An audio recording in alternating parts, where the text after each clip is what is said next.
and we're going to do a little review over the positions. So to begin with, we're going to start with this inside part of the eyebrow. The fingers of the customer should be positioned right under the brow bone of the area that you're planning to work on. The other hand is going to be positioned directly in front of it or directly opposite of it. That way it'll hold it. You don't want to move it too down because you could potentially stretch the skin. And you don't want to put it too high because it will interfere with you. As you move along, you will place the hand under the area you will be working with the top hand directly across from it, until you move on to the tail and you continue on. To get the arch, it's very important that you position the fingers exactly where they need to be. You want the customer to hold the skin firm and tight, not so much as to stretch the skin out or to jiggle it to the sides, because then you lose control and you lose sight of the arch. If the customer were to place his hand here, the skin is stretched out and then the arch wouldn't be made correctly.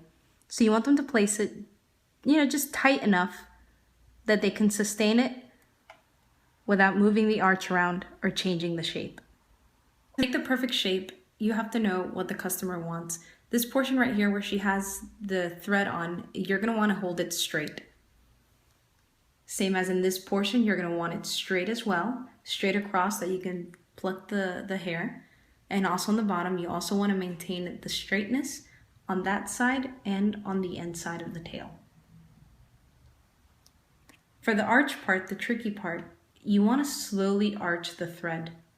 You don't want to do it too fast so that you get that perfect arch. You don't want it to come out like an inverted C shape. You want to not take too much hair off the end. That's why we maintain the straightness so we get that long tail-like feature.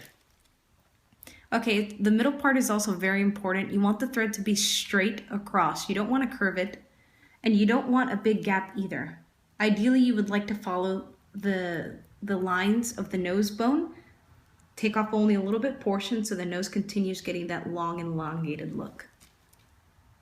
You're going to put one portion, you're going to tighten it in between your teeth, and then the second portion, you're going to wrap it around your hands multiple times to create this little area right here of tightened string.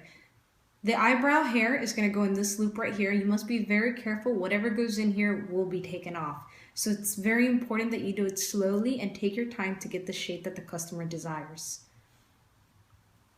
First thing we're going to do is we're going to slide the string towards the left in order to trap in there the hair that we want to remove in the loop. Then we're going to move it to the right to actually remove the hair. So as you see, it's first to the left to trap it, separate it, and then to the right to remove the hair, all while maintaining it straight and doing it slowly, taking her time as to not mess the arch up.